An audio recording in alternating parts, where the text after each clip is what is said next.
Hello everyone and आज की इस वीडियो में मैं आपको बीएसएफ के आरओ एंड आरएम की जो वैकेंसीज़ आई हैं 2022 में उसके सिलेबस के बारे में डिस्कशन करने वाला हूं। इसके अलावा मैं आपको इंपॉर्टेंट टॉपिक्स भी बताऊंगा आपके एग्जामिनेशन के लिए, सो मेक श्योर आप लोग वीडियो को एंड तक वॉच करेंगे। इसके अलावा आप सभी को पता होगा जो बीएसएफ की आरओ और आरएम की वैकेंसीज इसकी जो लास्ट डेट आपकी होने वाली है वो आपकी 19 सितंबर इसकी लास्ट डेट है। अगर आप में से कोई लोग एलिजिबल है, अप्लाई करना चाहता है तो आपको 19 सितंबर से पहले अप्लाई करना पड़ेगा। आरओ और आरएम का मतलब होता है रेडियो ऑपरेटर एंड आरएम का मतलब होता है रेडियो मैकेनिक, यानी कि बीएसएफ के अंदर रेडियो ऑपरेटर की एंड रेडियो मैकेनिक की प्रेजेंटली वैकेंसीज आई हुई हैं। उसकी लास्ट डेट आपकी 19 सितंबर होने वाली है। अब आती है मेन चीज़ का सिलेबस वगैरह क्या होने वाला है। देखिए, अगर सिलेबस की बात की जाए तो उससे पहले एक चीज़ समझ लेते हैं, इसका एग्जाम पैटर्न पर एक बार नज़र डाल लेते हैं। तो इसके एग्जाम के अंदर आपके मेजरली 4 सेक्शन आने वाले हैं, जिसके अंदर आपके फिजिक्स के आएंगे 40 क्वेश्चन 80 मार्क्स के लिए। इसके अलावा मैथमेटिक्स का भी 20 क्वेश्चन आएंगे, केमिस्ट्री के 20 क्वेश्चन आएंगे और आपके इंग्लिश एंड जीके के भी 20 क्वेश्चन आएंगे। सो इस तरीके से टोटल आपके 100 क्वेश्चन आने वाले हैं। एंड इस 100 क्वेश्चन में सबसे मेन जो रोल होने वाला है आपका फिजिक्स का सबसे ज़्यादा रोल होने वाला है, क्योंकि इसके अंदर फिजिक्स के आपके 40 क्वेश्चन आपको देखने को मिलेंगे, जो कि सबसे ज़्यादा हैं बाकी पोर्शन की तुलना के। आपको फिजिक्स पे ज़्यादा फोकस करना है, फिर मैथमेटिक्स, फिर केमिस्ट्री, उसके लास्ट में जीके एंड इंग्लिश, क्योंकि इसमें सबसे कम मार्क्स भी हैं, सबसे कम इसमें अभी क्वेश्चंस भी पूछे जाएंगे इंग्लिश और जीके के अंदर। ठीक है, दोनों कंबाइंड करके आपको 20 क्वेश्चन आएंगे इंग्लिश और जीके के दोनों कंबाइंड करके। सो मेन रोल इसके अंदर आपका फिजिक्स का होने वाला है, तो उस पर आपको ज़्यादा फोकस करना है। चलिए बात करते हैं सबसे पहले फिजिक्स की। तो आपके फिजिक्स के अंदर यहाँ पे कुछ इंपॉर्टेंट टॉपिक लिखे हुए हैं आपके एग्ज़ाम के प्रोस्पेक्टिव से। सबसे जो फर्स्ट टॉपिक है, चैप्टर जो आपका होने वाला है फिजिक्स के लिए इंपॉर्टेंट, वो है आपका यूनिट एंड मेजरमेंट, यानी कि इकाई और मापन। इसके अलावा काइनेमैटिक्स यानी कि गतिकी आपका एक इंपॉर्टेंट टॉपिक होता है। इससे भी आप कम से कम 2 से 3 क्वेश्चन आपको देखने को मिलते हैं आपके एग्जामिनेशन में। इसके अलावा लॉज ऑफ मोशन, गति के लिए सम वेरी इंपॉर्टेंट टॉपिक, इससे भी कम से कम 2 क्वेश्चन आपको एग्जामिनेशन में दिखते हैं। इसके अलावा वर्क, एनर्जी, पावर से भी कम से कम 1 क्वेश्चन आपको दिखाई देता है, कार्य, शक्ति और ऊर्जा। इसके अलावा ग्रेविटेशन काफ़ी इंपॉर्टेंट टॉपिक होता है, गुरुत्वाकर्षण, इससे भी आपको 1 क्वेश्चन कम से कम दिखाई देता है। इसके अलावा प्रॉपर्टीज़ ऑफ बल्क मैटर, यानी कि स्थूल द्रव्य के गुण, इससे भी कम से कम आपको 3 क्वेश्चन दिखाई देते हैं आपके एग्जामिनेशन में। थर्मोडायनामिक्स यानी कि ऊष्मा गतिकी से भी आपके कम से कम 2 क्वेश्चन आपको दिखाई देंगे एग्जामिनेशन में। इसके अलावा आपको ऑक्सीलेशन एंड वेव, इससे कम से कम 1 क्वेश्चन या कभी कभी 0 क्वेश्चन आता है। इससे नॉर्मली 1 ही क्वेश्चन आता है, या कभी कभी इससे भी क्वेश्चन नहीं भी आता है। ऑक्सीलेशन एंड वेव यानी कि दोलन और इसके तरंग से। इसके अलावा जो नेक्स्ट टॉपिक है जो कि आपका इलेक्ट्रोस्टैटिक्स यानी कि स्थिर विद्युतिकी, ये भी काफ़ी इंपॉर्टेंट टॉपिक्स होता है आपके फिजिक्स के एग्जामिनेशन के प्रोस्पेक्टिव। फिजिक्स के अंदर एक अच्छा चैप्टर होता है। इसके अलावा आपका जो नेक्स्ट टॉपिक होने वाला है आपका करंट इलेक्ट्रिसिटी से भी आपको क्वेश्चंस देखने को मिलता है, यानी कि धारा विद्युतिकी से कम 1-2 क्वेश्चन आपको देखने को मिल जाते हैं। इसके अलावा मैग्नेटिक इफेक्ट ऑफ करंट, इससे भी आप कम से कम 4 क्वेश्चन आपको देखने को मिलता है। मैग्नेटिक इफेक्ट यानी कि जो आपका मैग्नेट चुंबकीय प्रभाव होता है, उससे भी आप कम से कम 4 से 5 क्वेश्चन आपको देखने को मिलेंगे। इसके अलावा इलेक्ट्रोमैग्नेटिक इंडक्शन से भी कम 1 क्वेश्चन आपको दिखाई देगा आपका एग्जामिनेशन, यानी कि चुंबकीय प्रेरण। इसके अलावा आपका अल्टरनेटिव करंट यानी कि प्रत्यावर्ती धारा से क्वेश्चन आपको दिखाई देगा आपका एग्जामिनेशन में। इसके अलावा इलेक्ट्रोमैग्नेटिक वेव से भी क्वेश्चन आपको पूछा जाता है, यानी कि विद्युत चुंबकीय तरंगे जो होती है उससे भी आपको क्वेश्चन आपका एग्जामिनेशन में पूछे जाते हैं। इसके अलावा आपका ऑप्टिक्स यानी कि प्रकाशिकी से भी क्वेश्चन आते हैं कम से कम 3। इसके अलावा आपके एटम एंड न्यूक्लियस से भी कम से कम 1 क्वेश्चन आपको देखने को मिलता है आपके एग्जाम में। इसके अलावा इलेक्ट्रॉनिक डिवाइसेस से भी कम से कम आपको 1 क्वेश्चन देखने को मिलेगा। एंड इसके बाद जो आपका लास्ट चैप्टर है जो कि कम्युनिकेशन सिस्टम, इससे भी कभी 1 क्वेश्चन आता है। नॉर्मली इससे क्वेश्चन आता नहीं, फिर भी कभी इससे भी 1 क्वेश्चन आपको देखने को मिल जाएगा। सबके इस तरीके से आपको टोटल 18 चैप्टर होने वाले हैं फिजिक्स के अंदर। मैंने आपको हिंदी और इंग्लिश दोनों प्रोवाइड करवाए। 9 चैप्टर यहाँ पे लिखा हुआ है, 9 चैप्टर्स, और बाकी के जो 9 है वो इस पेज के ऊपर लिखा है। सो टोटल आपके 18 चैप्टर्स होने वाले हैं फिजिक्स के अंदर इंपॉर्टेंट। तो आपको इनको पहले प्रिपेयर करना अगर आप तैयारी कर रहे हैं बीएसएफ के आरओ एंड आरएम की एग्जामिनेशन में, क्योंकि सबसे मेन रोल जो फिजिक्स का ही होने वाला है। अब आती अगला चैप्टर, अगला सेक्शन जो कि मैथमेटिक्स का। सो मैथमेटिक्स के अंदर भी काफ़ी 20 क्वेश्चन आपको देखने को मिलेंगे। तो उसके अंदर भी काफ़ी चैप्टर्स हैं। इसके अंदर सबसे फर्स्ट चैप्टर आपका है वो सेट, रिलेशन एंड यानी कि समुच्चय और फलन से क्वेश्चन आपको देखने को मिलेंगे। इसके अलावा स्टैटिस्टिक्स एंड प्रोबेबिलिटी यानी कि सांख्यिकी और प्रायिकता से क्वेश्चन आपको देखने को मिलेंगे। इसके अलावा ट्रिग्नोमेट्री से भी आपके क्वेश्चंस आपको देखने को मिलेंगे। इसके अलावा इन्वर्स ट्रिग्नोमेट्री यानी कि प्रतिलोम त्रिकोणमिति से भी क्वेश्चंस आपको दिखेंगे। इसके अलावा आपका होता है एक कॉम्प्लेक्स नंबर यानी कि सम्मिश्र संख्याएं, इससे भी क्वेश्चंस आपको देखने को मिलेंगे। इसके अलावा quadratic equation, very very important topic ये वाला होता है, द्विघात समीकरण, इससे कम से कम 2 क्वेश्चन आपको देखने को मिलेंगे आपके एग्जाम में। इसके अलावा लीनियर इनइक्वालिटीज़ यानी कि रैखिक असमानताएं से भी कम से कम क्वेश्चंस आपको देखने को मिलेंगे 1 से 2। इसके अलावा परमुटेशन एंड कॉम्बिनेशन, ये भी काफ़ी मेन चैप्टर होता है, यानी क्रमचय और संचय आपके मैथ से पर्सपेक्टिव से। इसके अलावा बात कीजिए आपका नेक्स्ट चैप्टर जो होने वाला है चैप्टर नंबर 9 जो है आपका बाइनोमियल थ्योरम, ये भी काफ़ी मेन चैप्टर होता है आपके मैथ्स का सिलेक्शन के मैथ्स का सिलेबस के अंदर जो क्या उसको बोलते हैं द्विपद प्रमेय। इसके अलावा सीक्वेंस एंड सीरीज़ के अंदर भी आपको अनुक्रम एंड श्रृंखला से क्वेश्चंस आपको देखने को मिलेंगे। भी काफ़ी मेन चैप्टर होता है, इसी के अंदर आपका AP, GP और HP सब चीज़ें इसी के अंदर ही आती हैं। इसके अलावा आपका मैट्रिक्स एंड डिटर्मिनेंट्स यानी कि अपव्यू और सारणिक से क्वेश्चंस आपको देखने को, ये भी काफ़ी मेन चैप्टर होता है। इसके अलावा लाइन एंड सर्कल यानी कि रेखा और वृत्त से भी आपको क्वेश्चंस देखने को मिलेंगे। इसके अलावा जो नेक्स्ट चैप्टर जो होने वाला आपका कोनिक सेक्शन यानी कि शंकु खंड से भी क्वेश्चंस आपको देखने को मिलेंगे। इसके अलावा लिमिट एंड कंटिन्यूटी से भी क्वेश्चन यानी कि सीमा और निरंतरता से जो क्वेश्चंस आपको देखने को मिलेंगे। इसके अलावा काफ़ी मेन चैप्टर जो होता है कैलकुलस, इसके अंदर आपके डिफरेंशिएशन भी आता है, इंटीग्रेशन भी आता है, एप्लीकेशन ऑफ डेरिवेटिव्स, इस तरीके सारा कुछ आता है आपका कैलकुलस का।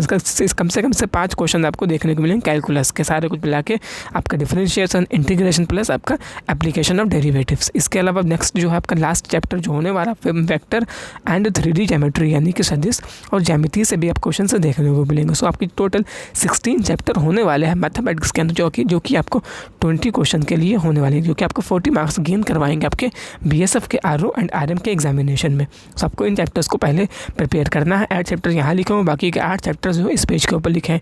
अगर आप तैयारी कर रहे हैं तो इसको चैप्टर को पहले तैयार करिएगा मैथ्स के सेक्शन के अंदर, ठीक है। अब आती है नेक्स्ट चीज़ जो कि केमिस्ट्री भी काफ़ी मेन रोल प्ले करने वाली इसके अंदर, क्योंकि केमिस्ट्री के आपके कम से कम इसके अंदर आपको 20 क्वेश्चन केमिस्ट्री के भी आने वाले हैं। सो केमिस्ट्री के अंदर चैप्टर्स होने वाले हैं इंपॉर्टेंट, जो कि हैं जनरल केमिस्ट्री यानी कि सामान्य रसायन।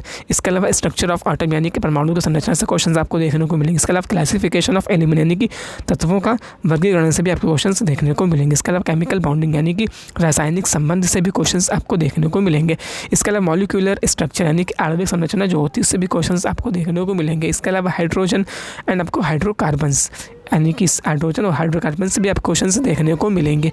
इसके अलावा आपका SPDF ब्लॉक जो होते हैं उनके एलिमेंट्स के तत्व जो होते हैं उससे भी आप क्वेश्चंस देखने को मिलेंगे। S ब्लॉक के तत्व, P ब्लॉक के तत्व, D ब्लॉक के तत्व, इस तरीके से F ब्लॉक के तत्व, इनसे भी आपको क्वेश्चंस देखने को मिलेंगे। भी काफ़ी मेन चैप्टर है आपका केमिस्ट्री के अंदर, इसको आपको तैयार करना है। इसके अलावा सॉलिड स्टेट से भी आपको क्वेश्चंस देखने को मिलेंगे यानी कि ठोस अवस्था। इसके अलावा सॉलिड स्टेट एंड सॉल्यूशन यानी कि विलियन, इनसे भी आप क्वेश्चंस आपको देखने को मिलेंगे। सॉलिड स्टेट एंड आपका सॉल्यूशन से भी आपको क्वेश्चंस देखने को मिलेंगे। इसके अलावा जो नेक्स्ट चैप्टर आपका 9 है जो कि होने वाला है स्टेट्स ऑफ मैटर यानी कि द्रव्य की अवस्थाएं, जो भी चैप्टर काफ़ी मेन होता है द्रव्य की अवस्थाएं, इससे भी आप क्वेश्चंस आपको देखने को मिलेगा द्रव्य की अवस्थाएं से भी, ठीक है।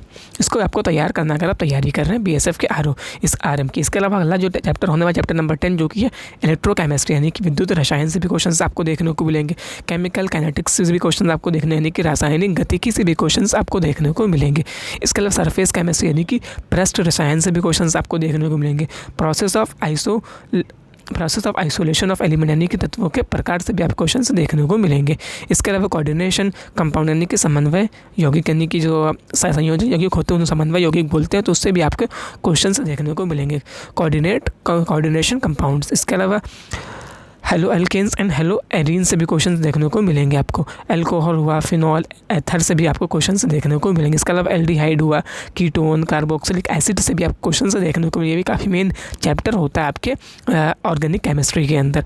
इसके अलावा अगला जो चैप्टर होने वाला जो आपकी केमिस्ट्री इन एवरीडे लाइफ, यह भी आपका मेन चैप्टर होता है जो कि आपका एग्जामिनेशन में पूछा जाता है। चैप्टर नंबर 18 जो है केमिस्ट्री इन एवरीडे लाइफ, जिसको भी आपको तैयार करना है, तैयारी कर रहे हैं BSF के RO एंड RM के। सो ये टोटल आपके 18 चैप्टर जो कि केमिस्ट्री सेक्शन के अंदर आपको प्रोवाइड करवा, जो कि आपको 20 मार्क्स के लिए होने वाला है। आप तैयारी करें तो इन चैप्टर को पहले तैयार करिए। 9 चैप्टर्स यहाँ पे लिखो, बाकी के 9 चैप्टर्स इस पेज के ऊपर लिखो। आपको इन दोनों को तैयार करना है। आप तैयारी कर रहे हैं BSF के RO एंड RM एग्जामिनेशन के लिए। तो आपके 3 सेक्शन कंप्लीट हो गए।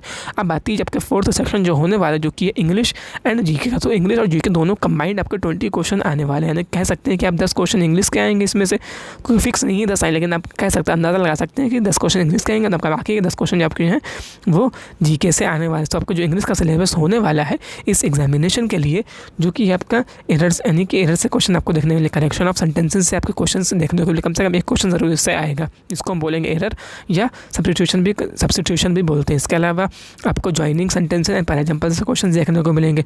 प्रीपोजिशन हुआ, फिल इन द ब्लैंक्स हुए, इससे भी क्वेश्चन आपको देखने को मिलेंगे। इसके अलावा पैसेज एक आएगा, उसको आपको क्वेश्चन सॉल्व करने पड़ेंगे। Active voice and passive voice से भी क्वेश्चन आपको देखने को मिलेंगे। इसके अलावा इडियम्स एंड फ्रेजेस काफ़ी मेन चैप्टर होता है ये वाला। एंड इसके अलावा सिनोनिम्स एंड एंटोनियम से भी आपको क्वेश्चन आपको देखने को मिलेंगे। इसके अलावा ट्रांसफॉर्मेशन एंड आपका स्पेलिंग टेस्ट, ये भी आपका चैप्टर होने वाला है इंपॉर्टेंट, जो कि आपके इंग्लिश के सेक्शन के अंदर होने वाला है। आप तैयारी कर, तो इन चैप्टर्स को पहले आपको तैयार करना है। टोटल आपके 8 चैप्टर्स होने वाले हैं, जो कि आपको कम से कम 10 से 12 नंबर दिलवाएंगे इंग्लिश के सेक्शन के अंदर। 10 से 12 क्वेश्चन आपके इंग्लिश के सेक्शन के अंदर जो कि आने वाले, जो कि आपके 8 चैप्टर्स में से ही होने वाला है। आपको इन चैप्टर्स को पहले तैयार करना है। तैयारी कर रहे हैं BSF के RO एंड RM की। अब आती है अगला चैप्टर, अगला जो सेक्शन जो कि आपका GK का। GK काफ़ी वास्ट होती है, बट यहाँ पे मैं जो चीज़ें बताई गई इसके सिलेबस के अंदर, जो कि सिर्फ हिस्ट्री है, जो कि काफ़ी वास्ट है।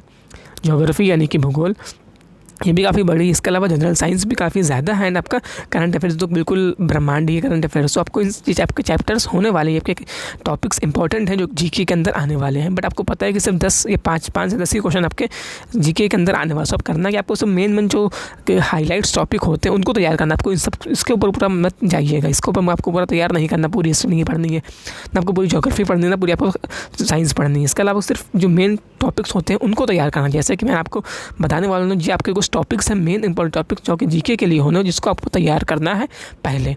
जैसे कि आप कैपिटल करेंसीज यानी कि राजधानियाँ और मुद्राएं से आप क्वेश्चन देखने को मिलेंगे। इसके अलावा स्पोर्ट एंड अवार्ड जो न्यूज़ में रहे हैं, स्पोर्ट्स और अवार्ड, उनको आपको पहले तैयार करना है, क्योंकि आपका इसके अंदर करंट अफेयर्स का पोर्शन है। तो उसको आपको तैयार करने के लिए आपको जो स्पोर्ट का पोर्शन था मेन फोकस करना है स्पोर्ट और अवार्ड्स वाले पोर्शन के ऊपर। इसके अलावा आपकी जो एमिनेंट पर्सनैलिटीज़ हैं, यानी कि जो न्यूज़ में रही हैं, उसको पहले तैयार करना है। आप प्रख्यात व्यक्ति, जो प्रमुख व्यक्ति हैं न्यूज़ में हैं, उनको आपको पहले तैयार करना है। इसे बोलते हैं एमिनेंट पर्सनैलिटीज़। इसके अलावा जो आपका नेक्स्ट चैप्टर होने वाला है GK के अंदर, जो कि आप डिसीजेज एंड न्यूट्रिशन, जो कि आपका साइंस के अंदर आने वाला है, यानी कि जनरल साइंस के अंदर ये चैप्टर आपका होता है, जो कि काफ़ी मेन। इसके कम से कम 2 क्वेश्चन आपको देखने को मिलेंगे। इसको आपको तैयार करना है। बहुत ही इंपॉर्टेंट चैप्टर ये वाला होने वाला, डिसीजेज यानी कि रोग और पोषण से कुछ क्वेश्चन आपको देखने को मिलेंगे। इसके अलावा इंपॉर्टेंट फैक्ट्स जो होते हैं जनरल साइंस के, उसको आपको तैयार करना है। इसी की चींटी के काटने से कौन सा एसिड निकलता है, सब ये जो फैक्ट्स होते हैं वो आपको तैयार करना है जनरल साइंस के अंदर। इसके अलावा जो नेशनल एंड इंटरनेशनल न्यूज़ जो रही, यानी अभी 1 साल कम से कम आपको तैयार करनी है GK के अंदर। काफ़ी वास्ट, लेकिन फिर भी आप इसको मेन चीज़ें तैयार कर सकते हैं नेशनल इंटरनेशनल न्यूज़ के तौर पे। इसके अलावा इंपॉर्टेंट नेशनल फैक्ट्स जो इंडिया के बारे में होते हैं, जो कि आपका हिस्ट्री के जो फैक्ट्स होते हैं, उसको आपको पढ़ना है, क्योंकि इसके अंदर आपका हिस्ट्री का भी थोड़ा बहुत क्वेश्चन देखने को मिलेंगे। इसके अलावा ज्योग्राफी के अंदर आपको सॉइल से क्वेश्चन देखने को मिलेगा। माउंटेन हुआ, रिवर्स हुआ, डैम्स हुआ और नेशनल पार्क, इसको आपको तैयार करना है। आपको ज्योग्राफी के लिए सबको ये मेन टॉपिक्स है, जो कि हॉट स्पॉट टॉपिक है, आपको इसको तैयार करना है। पूरी GK के पीछे मत भागिएगा, सिर्फ आपको यही टॉपिक्स तैयार करने हैं। इससे आप अच्छे खासे नंबर गेन कर लेंगे आपके एग्जामिनेशन में। सो आई होप ये चीज़ें मैंने आपको बता दी, आपको हर चीज़ क्लियर हो गई होगी। अब आती है मेन चीज़, आपको इसके लिए तैयारी कैसे करनी है। देखिए, तैयारी करने का सिंपली टेक्स्ट बुक से हेल्प ले सकते हो। टेक्स्ट बुक एक प्लेटफॉर्म प्रोवाइड करवाता है, जहाँ से हम हज़ारों मॉक टेस्ट लगा सकते हैं, जहाँ से 470+ एग्जाम की प्रिपरेशन कर सकते हैं। सिंपली आपको टेक्स्ट बुक का एक पास परचेस करना पड़ता है 3 महीने के लिए, 6 महीने के लिए, 1 साल के, अपने अकॉर्डिंग परचेस कर सकते हैं। अगर आप कूपन कोड यूज़ करते हैं H6XVHN, देन आपको डिस्काउंट भी देखने को मिल जाएगा। टेक्स्ट बुक की जो प्राइस होती है 1 साल की, वो आपकी 499 रुपीज़ होती है। इस पास को परचेस करने के बाद 1 साल का कोई भी एग्जामिनेशन दे सकते हैं। आप किसी का मॉक टेस्ट लगा सकते हैं, जो कि 499 रुपीज़ में होता है। अगर आप कूपन कोड यूज़ कर लेंगे तो आपको 15% का डिस्काउंट भी देखने को मिल जाएगा। एंड आपको यहाँ 10% लिखा, बट आपको नॉर्मली 15% डिस्काउंट देखने को मिल जाएगा। तैयारी कर रहे हैं तो टेक्स्ट बुक का पास जरूर परचेस कर लीजिए। इसका लिंक मैं आपको डिस्क्रिप्शन में प्रोवाइड करवा दूँगा, वहाँ से जाकर इसको परचेस कर लीजिएगा। अपनी प्रिपरेशन एक नया बूस्ट बूस्ट दीजिए, क्योंकि आपको पता है कि मॉक टेस्ट के बिना आपकी प्रिपरेशन जो है वो अधूरी मानी जाती है। तो मॉक टेस्ट जरूर लगाइएगा, उसका लिंक मैं आपको डिस्क्रिप्शन में प्रोवाइड करवा दूँ, वहाँ से इसको परचेस कर लीजिएगा। सो आइए, आपको वीडियो इन्फॉर्मेटिव लगी होगी, आज अपने वीडियो को लाइक भी कर दीजिएगा। अगर अपने वीडियो को लाइक नहीं करते तो वीडियो को लाइक जरूर कर दीजिएगा। अपने दोस्तों के साथ वीडियो को शेयर कर दीजिए। जिन लोग तैयारी कर रहे हैं BSF के RM की, उनको पता नहीं सिलेबस क्या होने वाला है, उनके वीडियो को ध्यान से शेयर कर दें ताकि वो लोग भी इसके बारे में समझ सके और तैयारियों में नया बूस्ट दे सके। एंड मेरे चैनल पहली बार चैनल पे अगर आए तो उसको सब्सक्राइब कर लीजिएगा और बेल आइकन को प्रेस कर लीजिए, क्योंकि मैं आपको इस तरीके से वीडियोस प्रोवाइड करवाता रहूँगा जो कि आपके लिए काफ़ी हेल्पफुल होती हैं। अगर आप बेल आइकन प्रेस कर लें तो आपके वीडियो का नोटिफिकेशन मिस नहीं होगा। सो फिर मिलते हैं नेक्स्ट वीडियो। अगर आपको में कोई डाउट बनता है तो मुझे कमेंट्स में लिख के बताइएगा, मैं आपका डाउट रिजॉल्व करने की पूरी कोशिश करूँगा। वीडियो कैसे लगी इसका भी आंसर मुझे कमेंट्स में बता सकते हैं। सो फिर ऐसे ही बनता है नेक्स्ट वीडियो।